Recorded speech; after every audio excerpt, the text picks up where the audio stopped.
Hello everyone, welcome to YouTube channel RPSC bio academy. हम जो unit discuss कर रहे थे वो थी टेक्सोनोमी, और टेक्सोनोमी के अंदर हम जो फाइलम डिस्कस कर रहे थे वो था फाइलम पोरीफेरा। कल हमने पोरीफेरा से रिलेटेड जो इंट्रोडक्शन था हमने पढ़ लिया था। आज हम जो पढ़ने वाले हैं इसके अंदर जो कैनाल सिस्टम पाया जाता है उसके कौन कौन से टाइप्स होते हैं, और पोरीफेरा की क्लासिफिकेशन को कंप्लीट करेंगे, जिसके साथ ही हमारा फाइलम पोरीफेरा कंप्लीट हो जाएगा। तो आज हमारा जो फर्स्ट टारगेट है वो है, हमने इसका क्या पढ़ना है, कैनाल सिस्टम। कल हमने जो कैनाल सिस्टम के बारे में पढ़ा था वो हमने ये पढ़ा था कि इसका जो कैनाल सिस्टम है वो हेल्प करता है रेस्पिरेशन में एंड एक्सक्रीशन में। रेस्पिरेशन एंड एक्सक्रीशन में हेल्प कर रहा था कैनाल सिस्टम। इसके साथ साथ ये हेल्प करेगा रिप्रोडक्शन में भी और फूड इंजेक्शन में भी, यानी फूड को बॉडी के अंदर लेने में भी क्या हेल्प करेगा, कैनाल सिस्टम। तो ये कैनाल सिस्टम क्या है? कैनाल सिस्टम एक सिस्टम है जो कि पोरीफेरा फाइलम के अंदर पाया जाता है, जो हेल्प करता है हमारे रेस्पिरेशन के अंदर, मतलब पोरीफेरेंस के रेस्पिरेशन में, उनकी एक्सक्रीशन में, उनकी रिप्रोडक्शन में, उनकी फूड इंजेक्शन में। ठीक है, एक्सक्रीशन के बारे में हमने पढ़ लिया था, ये लिक्विड फॉर्म में अमोनिया को एक्सक्रीट करता है, तो हमने इनको अमोनोटैलिक कह दिया था। रिप्रोडक्शन के अंदर हमने ये पढ़ लिया था, सेक्सुअल एंड एसेक्सुअल तरीके से, दो तरीके से रिप्रोडक्शन को हमने पढ़ लिया था। अब हम पढ़ते हैं कैनाल सिस्टम के टाइप्स। अगर हम बात करें कैनाल सिस्टम के टाइप्स, तो कैनाल सिस्टम 4 तरीके का पाया जाता है।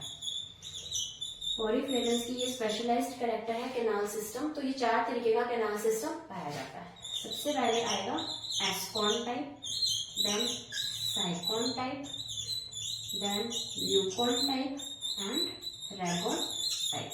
तो ये 4 तरीके का कैनाल सिस्टम फाइलम पोरीफेरा के अंदर हमें देखने को मिलता है, जिसके अंदर जो एस्कॉन टाइप है ये सबसे सिंपलेस्ट है।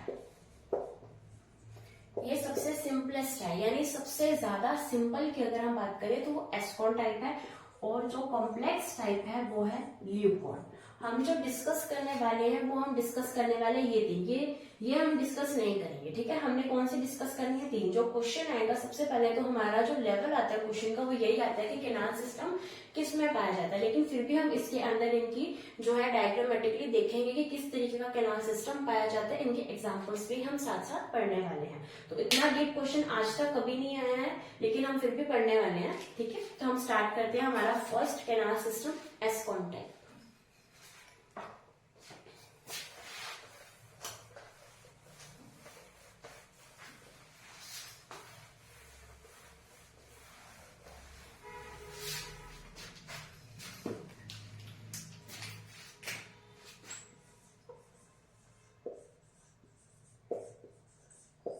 एस्कॉन टाइप। तो एस्कॉन टाइप को हम समझेंगे विद द डायग्राम।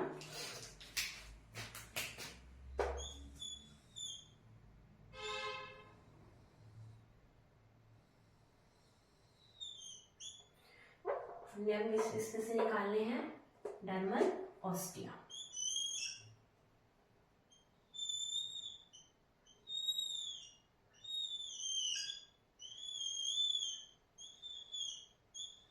तो ये हो गए हमारे डर्मल ऑस्टिया, और ये हमने निकाल लिया ऑस्कुलम। ऑस्कुलम के अंदर कुछ इस तरीके से फ्लैजिला लाइक स्ट्रक्चर प्रेजेंट होती है, इसे बोला जाता है ऑस्कुलर फ्रिंज। ठीक है, ये है हमारा ऑस्कुलम, ये है ऑस्कुलम, ये है डर्मल ऑस्टिया। ठीक है, अभी हमने पढ़ा था कि ये वाले जो एनिमल्स होते हैं, ये एनिमल्स कहाँ रहते हैं? ये होते हैं एक्वेटिक। तो ये कहाँ पर प्रेजेंट होगा? ये होगा सारा का सारा पानी के अंदर। तो पानी के अंदर होगा। अब इस एस्कॉन टाइप के अंदर क्या होता है कि यहाँ से पानी डायरेक्टली अंदर इस एनिमल के आ जाएगा। ठीक है, इधर जो भी पानी है वो इसके अंदर थ्रू दी डर्मल ऑस्टिया अंदर आ जाएगा, और यहाँ पर जो स्पोंजोसील है, इसके अंदर जो कैविटी है उसे क्या बोला जाता है? स्पोंजोसील, या इसको और क्या बोला जाता है? Paragastric cavity. स्पोंजोसेल या पैरागैस्ट्रिक कैविटी कैसी है, बड़ी है, बिग इन साइज है, जिसकी वजह से ये बहुत सारा पानी अपने अंदर ले लेगा। तो यहाँ से डिजॉल्व ऑक्सीजन आ जाएगी, जिसकी वजह से यहाँ पर रेस्पिरेशन हो जाएगा। यहाँ से ये अमोनिया इसी पानी के अंदर रिलीज कर देगा, जिसकी वजह से एक्सक्रीशन हो जाएगा। यहीं से फूड पार्टिकल्स भी इसके अंदर आ जाएंगे, तो फूड का इंजेक्शन हो जाएगा। और यहीं से स्पर्म्स आ सकते हैं या फिर ओवम हो सकता है, तो उसकी वजह से हम कह सकते हैं कि यहाँ पर रिप्रोडक्शन भी इसी तरीके से हो जाएगा। ठीक है, तो अब इस तरीके से आए डर्मल ओस्टिया से, और ये निकलेगा कहां से, ओस्कुलम से। यानी डर्मल ओस्टिया से आया वाटर और निकल गया ओस्कुलम से। तो ये बहुत ही सिंपलेस्ट टाइप का, एस्कॉन टाइप का जो है कैनाल सिस्टम पाया जाता है कि एक डर्मल ओस्टिया से आया और ओस्कुलम से वाटर करंट बाहर निकल गया। अगर हम इसके एग्जांपल की बात करें तो इसके अंदर हम लर्न कर सकते हैं ल्यूकोसोलेनिया। बहुत ही मतलब कि कम प्रोबेबिलिटी है कि इतना डीप में हमारे क्वेश्चन आ सकता है, लेकिन फिर भी हम रिस्क ना लेते हुए हम पढ़ने वाले हैं। तो हम एक ही एग्जांपल इसमें याद कर लेते हैं, ल्यूकोसोलेनिया, कि पानी का डर्मल ओस्टिया से आना और ओस्कुलम के थ्रू सारा पानी बाहर निकल जाना, जिसमें से चारों के चारों प्रोसेसेस हो जाते हैं। अब हम पढ़ते हैं सेकेंड, साइकोन टाइप।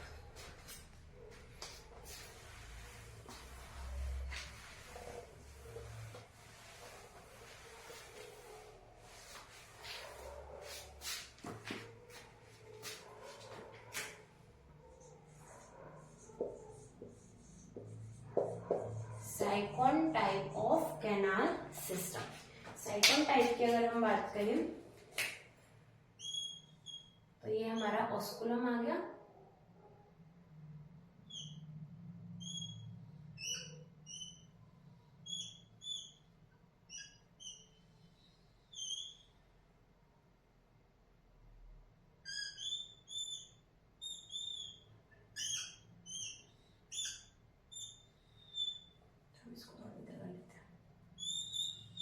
कुछ इस तरीके का जो बनेगा वो बनेगा साइकोन टाइप के अंदर। तो अब हम इसके डर्मल ओस्टिया जो है वो हम बंद करते हैं।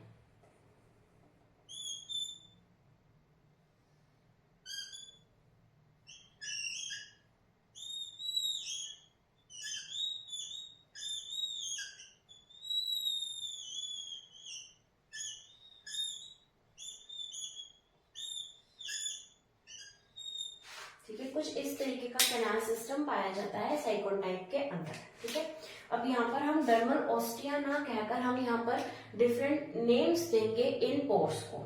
ठीक है, सबसे पहले हम यहाँ पर ये देख सकते हैं कि जो स्पोंजोसील है, ये जो स्पोंजोसील है या पैरागैस्ट्रिक कैविटी है, वो साइज में क्या हो गई है, वो हो गई है छोटी। ठीक है, उसके बाद हम यहाँ पर डिस्कस करेंगे कि किसके अंदर प्रेजेंट है, ये है पानी के अंदर। ठीक है, तो ये जो कैनाल इसके अंदर की तरफ धसी हुई है, इसे क्या बोला जाता है, इसे बोला जाता है इनकरंट कैनाल्स।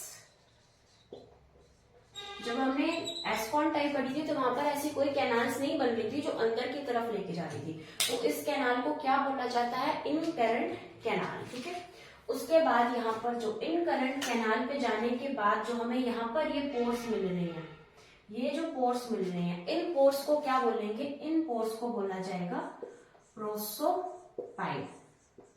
यानी पानी कहाँ गया, पानी सबसे पहले गया इनकरंट कैनाल में, उसके बाद वो कहाँ गया, इन प्रोसोपाइल्स के अंदर। अब प्रोसोपाइल के अंदर जाने पर जो कैनाल है वो ये वाली चौड़ी वाली कैनाल आ रही है, यहाँ पर ये वाली जो कैनाल है, इन कैनाल को बोला जाता है रेडियल कैनाल। यानी प्रोसोपाइल से पानी कहाँ गया, प्रोसोपाइल से पानी गया कैनाल के अंदर, ये प्रोसोपाइल से पानी कहाँ गया, कैनाल के अंदर, ये प्रोसोपाइल से पानी कहाँ गया, कैनाल के अंदर। ठीक है, रेडियल कैनाल के अंदर चला गया। अब जब रेडियल कैनाल से स्पोंजोसील में पानी को आना है, इस रेडियल कैनाल से पानी को स्पोंजोसील के अंदर आना है, तो यहाँ पर ये जो पोर है, ये वाला जो पोर है, ठीक है, तो इस पोर को क्या बोला जाएगा, इस पोर को बोला जाएगा एपोपाइल। इस पोर को क्या बोलेंगे, एपोपाइल। और एपोपाइल के बाद जो पानी है वो चला जाएगा यहाँ पर। हम देखें किस तरीके से पानी आया। सबसे पहले पानी आया इनकरंट कैनाल में, फिर ये कहाँ गया, फिर ये गया प्रोसोपाइल में, प्रोसोपाइल के थ्रू कहाँ गया, रेडियल कैनाल में, रेडियल कैनाल के थ्रू कहाँ गया, स्पोंजोसील में, स्पोंजोसील से कहाँ गया, ओस्कुलम के थ्रू बाहर। तो अब हम अगर इस प्रोसेस को देखें तो सबसे पहले पानी जाएगा इनकरेंट कैनाल के अंदर, सबसे पहले पानी गया इनकरेंट कैनाल के अंदर, उसके बाद ये कहाँ जाएगा, प्रोसोपाइल के अंदर, प्रोसोपाइल के अंदर जाने के बाद कहाँ गया, रेडियल कैनाल के अंदर, रेडियल कैनाल के बाद पानी कहाँ गया, स्पोंजो एपोपाइल के थ्रू, एपोपाइल के थ्रू, यहाँ पर भी एपोपाइल प्रेजेंट है ना, एपोपाइल के थ्रू स्पोंजोसील के अंदर, और स्पोंजोसील से कहाँ गया, स्पोंजोसील से गया ओस्कुलम से बॉडी के बाहर। तो इस तरीके से यहाँ पर क्या हो रहा है कि पानी का जो मूवमेंट हो रहा है बॉडी के अंदर, जो वाटर करंट जा रहा है और निकल रहा है, उसका मूवमेंट इस प्रोसेस के थ्रू होगा। ये प्रोसीजर फॉलो किया जाएगा कि सबसे पहले इनकरेंट कैनाल में, फिर प्रोसोपाइल में, फिर रेडियल कैनाल में, फिर वहां से एपोपाइल में, फिर वहां से स्पोंजोसील में, फिर ऑस्कुलम के थ्रू आउटसाइड द बॉडी। तो ये था साइकोन टाइप का कैनाल सिस्टम। अगर हम इसके अंदर एग्जाम्पल की बात करें तो आ जाएगा साइकोन, साइकोन को बोला जाता है साइफा भी, ठीक है। उसके अलावा हम याद कर सकते हैं इसके अंदर ग्रेंशिया। तो ये दो हमने इसके अंदर लर्न करने हैं। और जो क्वेश्चन हमारा जो लेवल है ग्रेड 1 का अब तक जो क्वेश्चन आया वो यही आया हुआ है कि जो साइकोन है वो कौन से फाइलम के अंदर आता है। तो ये वाला जो क्वेश्चन है ये आया हुआ है ग्रेड 1 2015 के अंदर कि साइकोन कौन से फाइलम के अंदर आता है। तो हम बहुत ही डीप में पढ़ रहे हैं, तो हमें टेंशन लेने की जरूरत नहीं है कि इससे बाहर नहीं आ सकता। तो हमने साइकोन टाइप पढ़ लिया। अब हम पढ़ते हैं थर्ड टाइप, ल्यूकोन टाइप।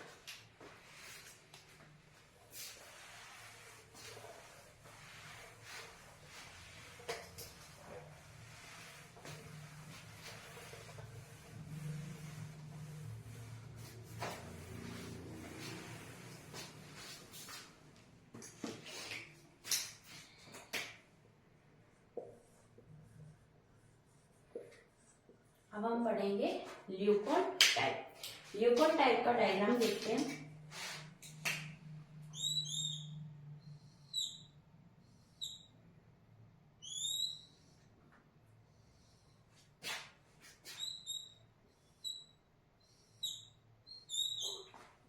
ठीक है, कुछ इस तरीके का डायग्राम बनेगा ल्यूकोन टाइप। ठीक है, तो इसको हम बोलेंगे, ये आ जाएगी हमारी इनकरेंट कैनाल, ये आ जाएगा प्रोसोपाइल।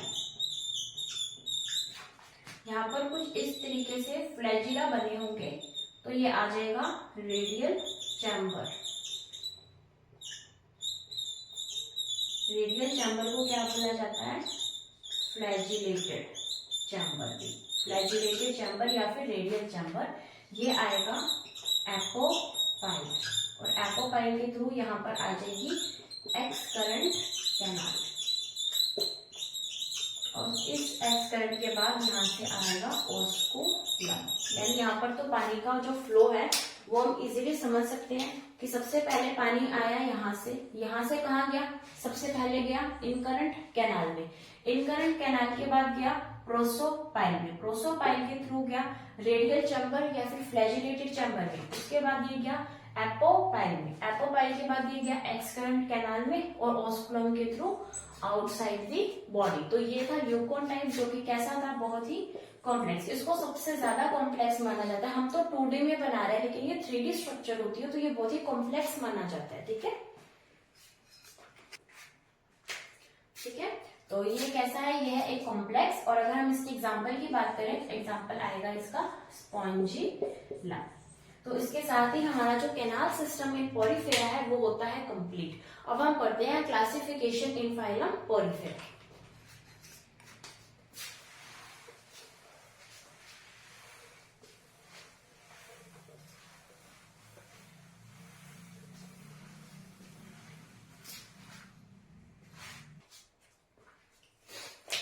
पोरिफेरा को हम क्लासिफाई करेंगे पोरिफेरा की, हमारे पास 3 क्लासेस हैं और 3 क्लासेस में डिवाइड करने का बेस क्या है, एंडोस्केलेटन। ये हम डिस्कस भी कर चुके हैं कि एंडोस्केलेटन के बेस पर इसका क्लासिफिकेशन होगा। तो ये चीजें हमारे लिए इंपॉर्टेंट बन जाती हैं। जैसे कि रेप्टिलिया का एक बार आया हुआ है कि रेप्टिलिया किस बेस पर क्लासिफाई होता है, तो उसका अलग था। अब इसका एंडोस्केलेटन है, हमने प्रोटोजोआ पढ़ा था, तो प्रोटोजोआ के अंदर हमने लोकोमोशन के लोकोमोटरी ऑर्गन्स हैं उनके बेस पर किया था। अब यहाँ पर हम एंडोस्केलेटन के बेस पर पोरिफेरा की हम 3 क्लास पढ़ने वाले हैं, ठीक है। इसको क्लासेस को लर्न करने का मेथड है CHD। वहां पर हमने याद किया था SSCC, ये हमने प्रोटोजोआ के अंदर लर्न किया था। पोरिफेरा के अंदर हम याद करेंगे CHD, इसको हम बोल सकते हैं चंडीगढ़, तो चंडीगढ़ से हम याद कर सकते हैं। तो इसकी कितनी क्लासेस हैं, इसकी क्लासेस हैं 3, ठीक है। सबसे पहले C से आएगी कैलकेरिया, ठीक है, या इसे बोल सकते हैं कैल्सीस्पोंजिया, कैलकेरिया या फिर कैल्सीस्पोंजिया, फर्स्ट क्लास। सेकंड है H से हेक्साएक्टिनिलिडा एंड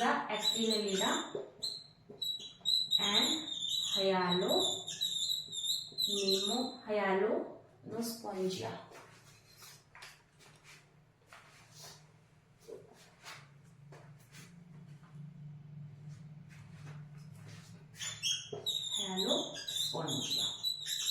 ठीक है। और थर्ड D से आएगी डेमोस्पोंजिया। तो ये इसकी 3 क्लासेस हैं फाइलम पोरिफेरा की on the basis of endoskeleton. कैसे, अगर हम बात करें यहाँ पर, तो यहाँ पर प्रेजेंट होंगी स्पिक्यूल्स। स्पिक्यूल्स का बेस क्या है, कैल्शियम कार्बोनेट के स्पिक्यूल्स प्रेजेंट होंगे। यहाँ पर प्रेजेंट होंगे स्पिक्यूल्स, लेकिन स्पिक्यूल्स जो हैं वो किस तरीके के होंगे, एक तो यहाँ पर हेक्साक्टिनिलिडा यानी कि यहाँ पर 6 रेडिएट स्पिक्यूल्स प्रेजेंट होंगे, और ये किसके प्रेजेंट होंगे, सिलिका के। डेमोस्पोंजिया के अंदर ऐसा हो सकता है कि spicules plus spongin fibres present हो, या ऐसा भी हो सकता है कि ओनली स्पॉन्जिन फाइबर्स ही प्रेजेंट हो। तो ये दोनों ही कंडीशंस हो सकती हैं, या तो दोनों ही प्रेजेंट होंगे या सिर्फ स्पॉन्जिन फाइबर्स प्रेजेंट होंगे। तो हम बात करें कैलकेरिया या कैल्सीस्पोंजिया की, तो इसके अंदर जो एग्जांपल आएंगे वो आएंगे ल्यूकोसोलेनिया। ल्यूकोसोलेनिया के बारे में हम पढ़ चुके हैं। ल्यूकोसोलेनिया के बारे में हमने एक चीज डिस्कस नहीं की थी कि ये कॉलोनियल होता है। बाकी जो पोरिफेरस है वो मोस्टली कैसे होती है, मोस्टली वो सोलिटरी होती है, यानी वो अकेले अकेले रहते हैं। लेकिन ल्यूकोसोलेनिया एक ऐसा एक्सेप्शन है जो कि कॉलोनियल होता है, जो कॉलोनी के अंदर पाया जाता है। तो ये पॉइंट हमारा वहां पर रह गया था, तो हम अभी डिस्कस कर रहे हैं कि ये कॉलोनियल होता है। प्लस ये कैसा होता है, इसके अंदर हमने एक एक्सेप्शन और पढ़ी थी, ये प्रोटो एंड्रस होता है, क्योंकि मोस्टली पोरिफेरस प्रोटोगाइनस होते हैं, ये प्रोटो एंड्रस होता है। तो ये ल्यूकोसोलेनिया के बारे में तो जो स्पेसिफिक बातें हैं वो हैं। उसके अलावा इसके अंदर आएगा साइकोन या फिर साइफा, साइकोन या साइफा। इसके बारे में हमने अभी थोड़ी देर पहले डिस्कस किया था कि ये जो क्वेश्चन है ये ग्रेड 1 2015 में आ चुका है कि ये कौन से फाइलम के अंदर आता है। तो इसका जो दूसरा नाम है और ये कह सकते हैं क्राउन या फिर अर्न स्पंज, क्राउन या फिर अर्न स्पंज इसे कहा जाता है। ये जो इनके नेम्स होते हैं ये मोस्ट ऑफ द टाइम इनकी शेप को ध्यान में रखकर ही दिए जाते हैं, तो उसको क्या बोला जाता है, क्राउन या फिर अर्न स्पंज। उसके बाद हम बात करते हैं हेक्साक्टिनिलिडा या फिर हायालोस्पोंजिया के अंदर कौन कौन से एग्जांपल्स आते हैं। इसके अंदर सबसे पहले आएगा यूप्लेक्टेला। यूप्लेक्टेला को बोला जाता है Venus flower basket. Venus flower basket, इसे विनस फ्लावर बास्केट क्यों कहा जाता है, क्योंकि इसको एज अ गिफ्ट दिया जाता है जापान के अंदर। यूप्लेक्टेला को जापान में एज अ गिफ्ट दिया जाता है जो भी ब्राइड एंड ग्रूम होते हैं उनको, क्योंकि इसके अंदर एक ही श्रिम्प में मेल एंड फीमेल दोनों साथ में रहते हैं और ये देखने में भी बहुत सुंदर होता है। इसलिए जापान में इसको as a gift to bride and groom दिया जाता है और इसका नाम है विनस फ्लावर बास्केट, ठीक है। उसके अलावा इसके अंदर आएंगे हयालोनीमा को बोला जाता है ग्लास रॉक स्पंज कहा जाता है हयालोनीमा को। उसके अलावा यहाँ पर आएगा फेरोनीमा को बोला जाता है बॉल स्पंज। तो इसकी शेप बॉल जैसी होगी, इसीलिए इसको क्या बोला गया, बॉल स्पंज। जो डेमो स्पंजिया है इसके एग्जांपल्स हम बाद में लिखेंगे रब करने के बाद। तो अभी तक हमने इसकी दो क्लासेस को डिस्कस कर लिया है, एक है कैल्केरिया एंड कैल्सिस्पोंजिया। कैल्शियम कार्बोनेट के स्पिक्यूल्स प्रेजेंट होंगे, इसके अंदर यूकोसोलेनिया आएगा जो कि कोलोनियल पोरिफेरा है, और एक ये कैसा होता है, प्रोटोएंड्रस। उसके बाद हमने साइगोन या साइफा के बारे में बात की, ये कैसे है, क्राउन या अर्न स्पंज इन्हें बोला जाता है। फिर हमने बात की सेकंड क्लास के बारे में हेक्साक्नेलिडा या फिर हेलोस्पोंजिया। इसके अंदर जो स्पिक्यूल्स होते हैं, एक तो वो 6 रेडिएट होंगे और वो सिलिका के बने होंगे। तो इसके अंदर जो एग्जांपल आएगा वो आएगा यूप्लेक्टेला। यूप्लेक्टेला को जापान के अंदर एज अ गिफ्ट दिया जाता है मेल एंड फीमेल को, जो की मैरिज होने वाली है, इसे बोला जाता है विनस फ्लावर बास्केट। उसके बाद इसके अंदर आएगा हेलोनीमा जिसे ग्लास रॉक स्पंज कहा जाता है, एंड फेरोनीमा जिसे बॉल स्पंज कहा जाता है। अब रहती है हमारी जो थर्ड डेमोस्पोंजिया, हम उसके एग्जांपल्स डिस्कस करते हैं।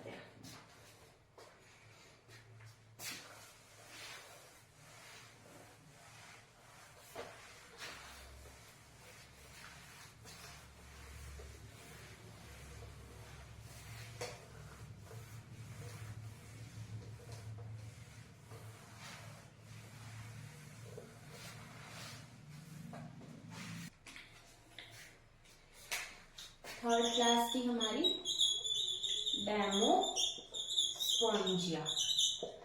डेमोस्पोंजिया के अंदर अभी हम एग्जांपल्स पढ़ने वाले हैं। इसके अंदर सबसे पहला एग्जांपल आएगा यूस्पोंजिया। यूस्पोंजिया को बोला जाता है बाथ स्पंज, इसे बोलेंगे बाथ स्पंज। यूस्पोंजिया को बोला जाता है बाथ स्पंज। उसके अलावा यहाँ पर आ जाएगा स्पॉन्जिला। स्पॉन्जिला, स्पॉन्जिला के अंदर जो इम्पोर्टेंट चीज है वो ये है कि ये शो करती है सिम्बायोटिक एसोसिएशन। सिम्बायोटिक एसोसिएशन किसके साथ एसोसिएट होगी, ये होगी ज़ूक्लोरेला के साथ, जिसकी वजह से इसका कलर कैसा होगा, इसका कलर होगा ग्रीन। ये ग्रीन कलर में हमें दिखेगा, क्यों, क्योंकि इसकी सिम्बायोटिक एसोसिएशन है किसके साथ, ये है ज़ूक्लोरेला के साथ। उसके अलावा हमने पढ़ा यूस्पोंजिया, इसे बोला जाता है बाथ स्पंज। ये एक ऐसा पोरिफेरन है जिसके अंदर सिर्फ स्पॉन्जिन फाइबर्स का, ओनली स्पॉन्जिन फाइबर्स का एंडोस्केलेटन पाया जाता है, ठीक है। उसके अलावा इसके अंदर एग्जाम्पल आएंगे हिप्पोस्पोंजिया। हिप्पो का मतलब हॉर्स लाइक। उसके बाद आएगा फाइलोस्पोंजिया, हिप्पोस्पोंजिया, देन फाइलोस्पोंजिया। उसके अलावा इसके अंदर एग्जाम्पल आएंगे कैलिना। कैलिना को बोला जाता है ग्लव्स ऑफ मरमेड, यानी जल परी के दस्ताने। ग्लव्स ऑफ मरमेड या फिर जल परी के दस्ताने। उसके अलावा यहाँ पर आएगा क्लियाना। क्लियाना को बोला जाता है बोरिंग स्पंज। क्लियाना को बोलेंगे बोरिंग स्पंज, ठीक है। उसके अलावा यहाँ पर आएगा एग्जाम्पल हेलोकोंड्रिया। हेलोकोंड्रिया को बोला जाता है ब्रेड स्पंज। इसे बोला जाता है ब्रेड स्पंज, किसे, हेलोकोंड्रिया को। तो हमने एग्जांपल पढ़े यूस्पोंजिया जिसे बोला जाता है bath sponge, Spongilla symbiotic association with zoochlorella, इसलिए ये ग्रीन होती है। हिप्पोस्पोंजिया, फाइलोस्पोंजिया, कैलिना जिसे जल परी के दस्ताने बोला जाता है, क्लियाना जिसे बोरिंग स्पंज बोला जाता है, हेलोकोंड्रिया जिसे बोला जाता है ब्रेड स्पंज। एक आएगा यहाँ पर स्पॉन्जिला ऑफिसिनेलिस। स्पॉन्जिला ऑफिसिनेलिस ये क्या है, ये है टर्किश बाथ स्पंज।